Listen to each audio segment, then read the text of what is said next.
The first time I met her, I was holding a suitcase with a broken zipper and a half-wilted plant I didn't have the heart to throw out. She opened the door like she'd been waiting. Not for me, exactly, but for someone. "Hi," I said too quickly. She didn't smile, not fully. Just looked at me for a beat longer than felt normal. "You're early," she said. "That's rare." Her name was Ms. Rahila. She was in her mid-40s, I guessed. Sharp-featured. Not in the intimidating way. More like, she noticed things before they happened. The type who made you fix your posture without meaning to. The flat was on the top floor of a quiet house. Old ceilings, newer light switches. The smell of rain still caught in the wooden frame. She didn't offer tea or anything. Just pointed out the basics. Bathroom. Stove. Windows that stick in summer. "You'll get used to the creaks," she said, her hand resting on the banister like it had a memory of everyone who'd lived there. I nodded. "Thanks." We weren't friends. Not really. But she'd pass by sometimes when I was unlocking my door and say things like, "Long day." Or, "Don't forget to leave the tap dripping if it freezes." Things people say when they're trying not to sound like they care. Every Wednesday, I'd walk down to the corner cafe. Small place, cracked tables, the kind of music you forget the moment you leave. She showed up there once, headphones on, reading something in a blue notebook. I glanced. She noticed. The next week, she nodded at me as I passed her table. The week after that, she remembered I liked my coffee black. "No sugar, right?" she asked, not looking up from her cup. I smiled. "Too much." "Yeah, no sugar." Some days we'd talk. Not much. Movies she hadn't finished. The neighbor's cat that screamed like a child at night. Once I asked if she ever got tired of living alone. She blinked at that, then said, "You get good at keeping your own company. It's dangerous." I didn't reply.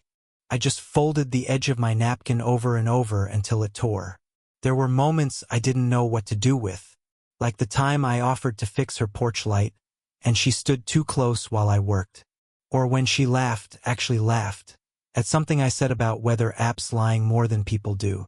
Or that one evening I came back late and saw her on the balcony, barefoot, smoking something small and tightly rolled.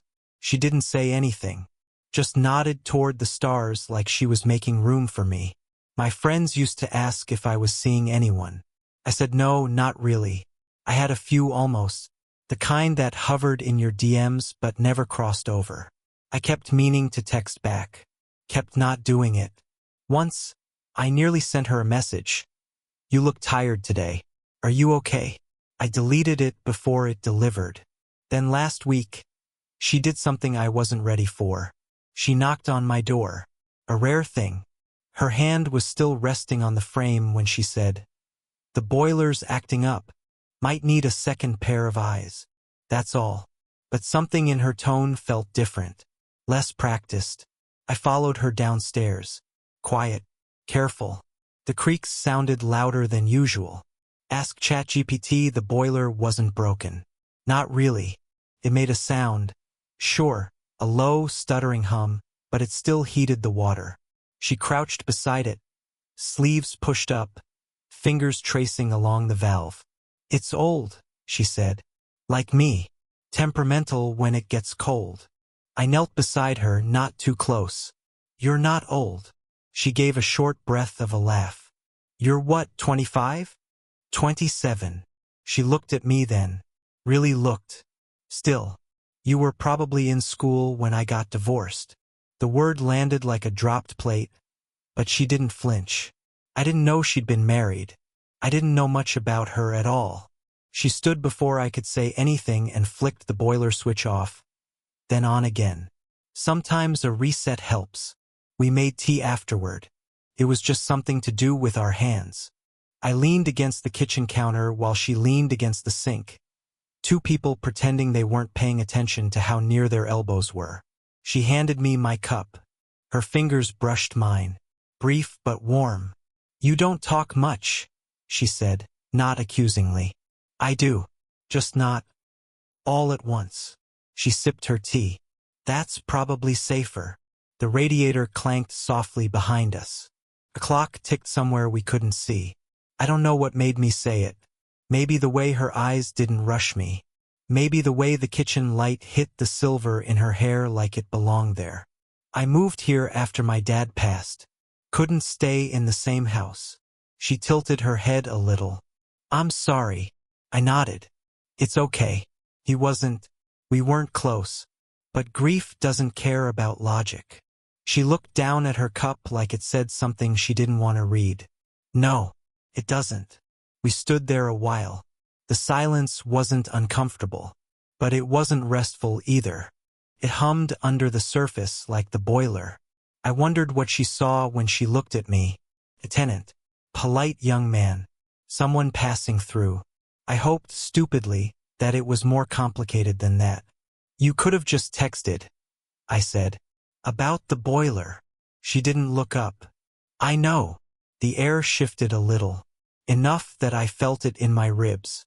When I went to leave, she walked me to the door. She didn't usually. I was halfway out when she said, You ever fix that plant of yours? I blinked. What? The one you brought in when you moved. The half-dead one. Oh, no.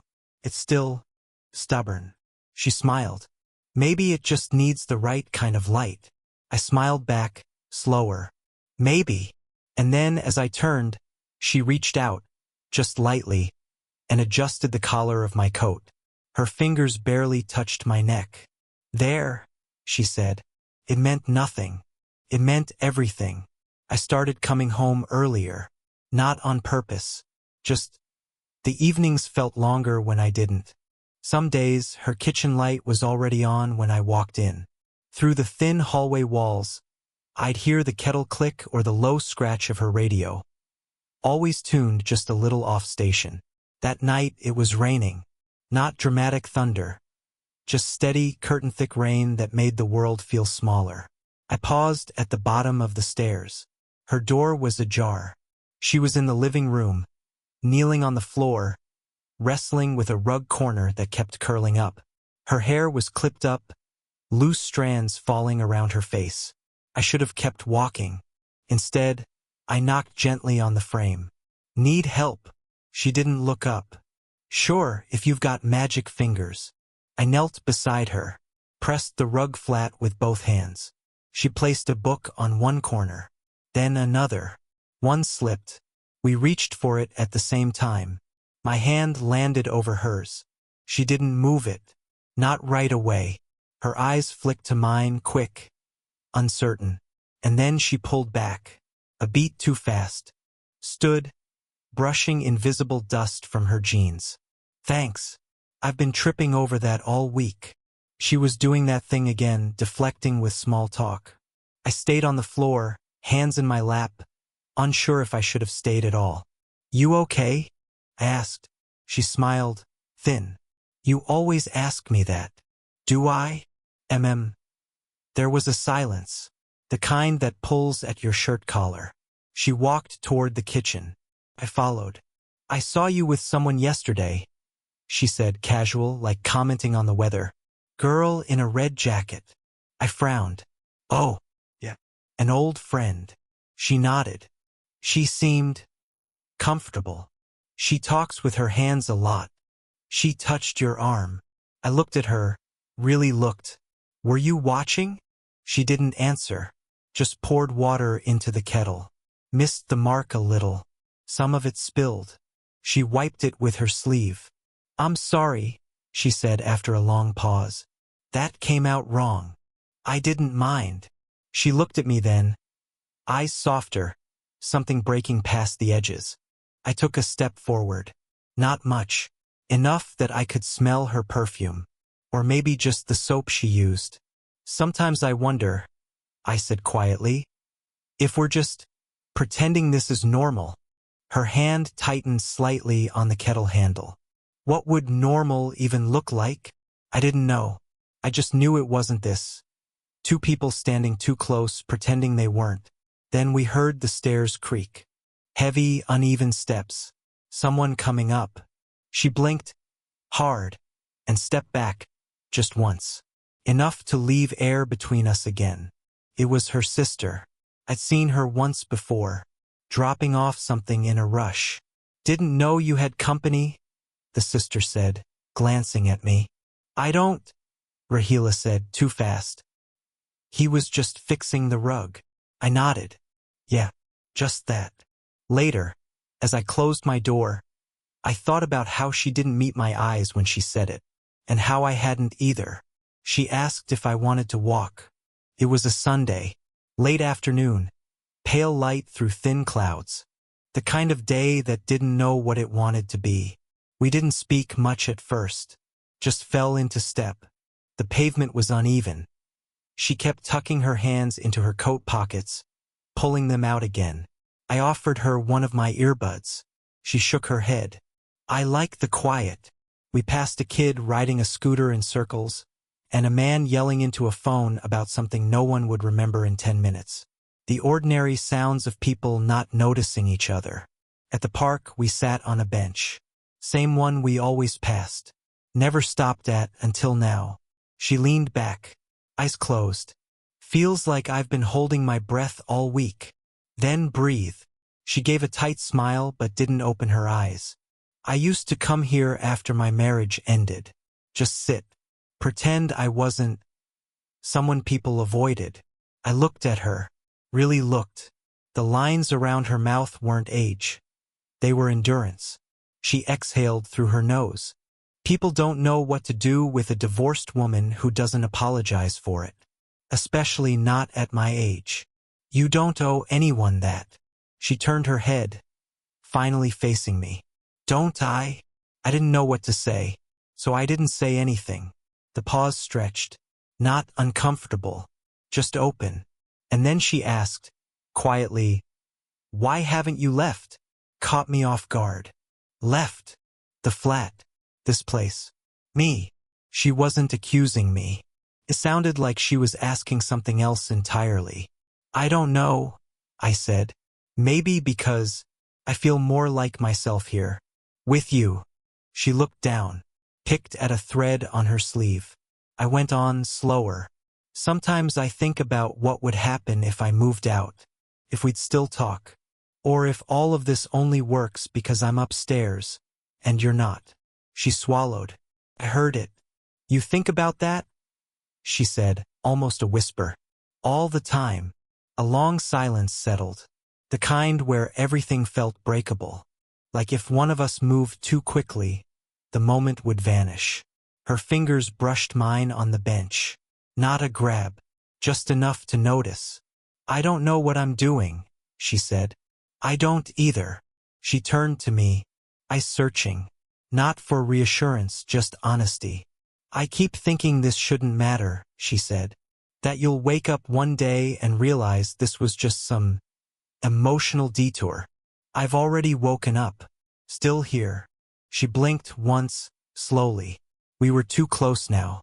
Not touching, but the kind of close where you could feel the heat between two people, not the cold air around them. She leaned in, just slightly. I didn't stop her. Then she pulled back, barely.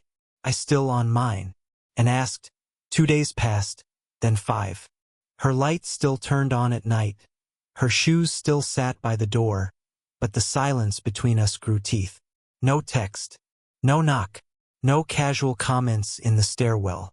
I told myself she was busy, or tired, or nothing had changed at all, but something had. On Thursday, I tried to catch her before work.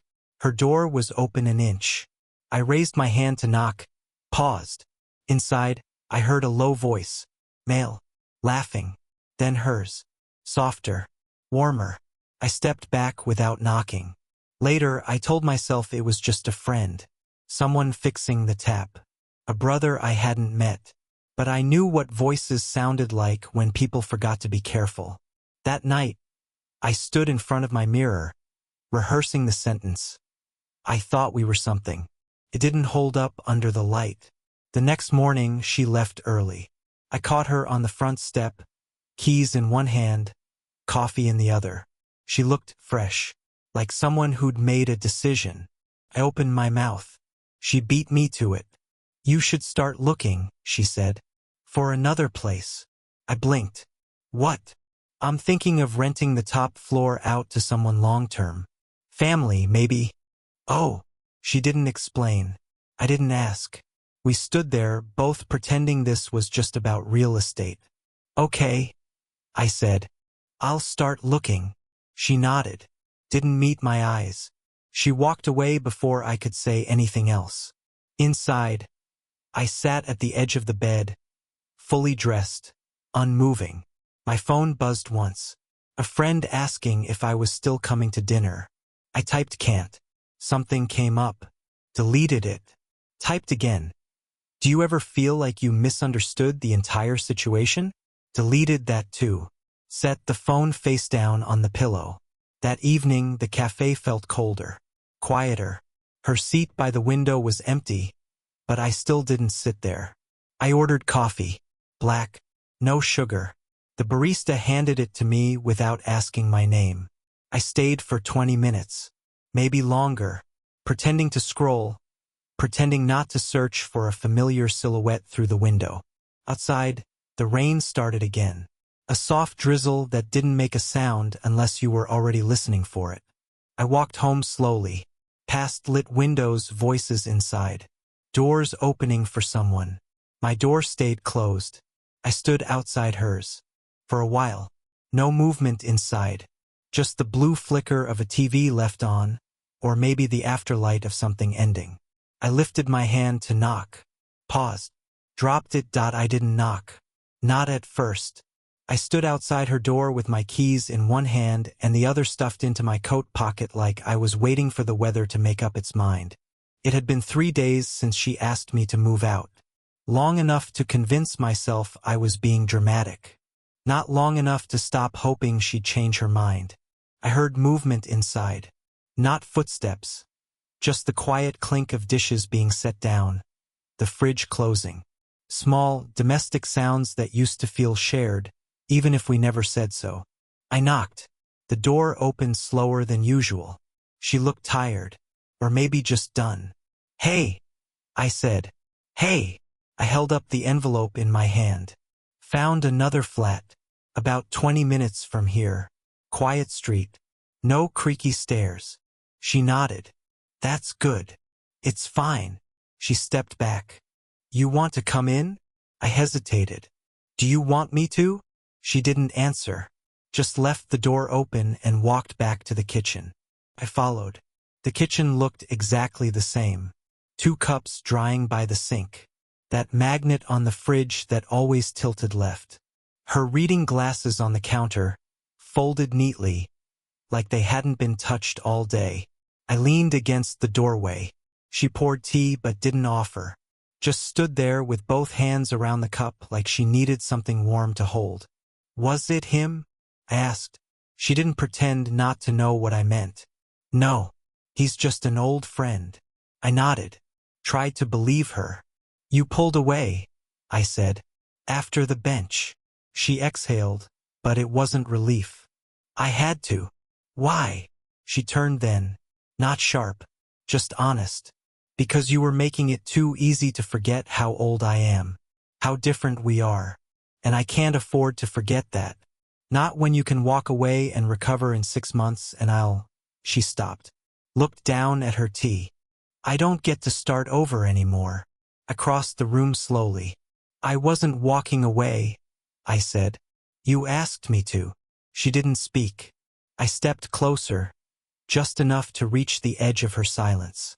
I kept thinking you were something temporary, a phase, a story I'd tell later. I paused. But you're not. You're the first thing that ever felt real. Her throat moved. She didn't cry. She never cried. Just blinked too long, like holding back was a habit now. I'm scared of this, she said. I know. What if we break it? I reached out, touched her wrist, gently. She didn't pull away. Then we break it, I said. But we don't have to pretend it wasn't real. The room stayed still.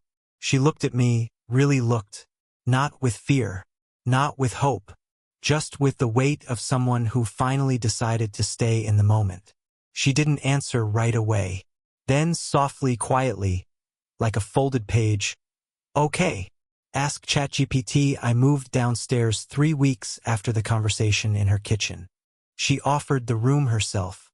"Less rent," she said. "But you'll have to share the last biscuit." The house didn't feel bigger or smaller. Just closer. We moved around each other the way people do when they've decided to stop second-guessing. Mornings still began with the kettle. She poured the water at exactly 8:47 a.m., always with that half-yawn, half-stretch. She pretended not to notice I noticed. I started bringing her coffee, black, no sugar, without asking if she still drank it that way. She did. The cafe's still there. Still smells like burnt toast and cinnamon. We go sometimes. Not every week. Just when the silence at home starts to feel like it's asking for something more. She reads. I sketch on napkins. She teases me for never finishing anything. I tell her that's what the napkins are for. We sat on the bench again, one cloudy Tuesday, about 6 months after everything shifted. The same one, still a little crooked. I brought us tea. She laughed when I handed her the wrong cup. "This one's yours," she said. "You still can't tell the difference?" "I like to keep things spontaneous," I told her. She shook her head, smiling. I watched her stare at the bare trees for a while. A breeze tugged at the hem of her coat. She reached for my hand without looking. Just held it, lightly, like it wasn't a question anymore. It wasn't about proving anyone wrong. Not her sister. Not the neighbors. Not time. It was about choosing each other quietly, in ordinary moments. Over and over. Sometimes I'd catch her watching me when she thought I wasn't paying attention. Not in a romantic way. More like she was still trying to believe it was allowed to feel this simple. Once, I asked her what she thought would have happened if I never moved in. She answered without pausing. I would have kept on. Tea at 8:47. Boiler half working. Empty bench. Sounds peaceful. She looked at me then. Peaceful isn't the same as full. We didn't talk about the beginning much anymore. The rug, the plant, the half steps toward something we weren't sure we could ask for. But every now and then, when the house creaked late at night, she'd reach for me under the blanket. Just a hand, or the back of her fingers brushing mine. Not to say I love you, just to say I'm here.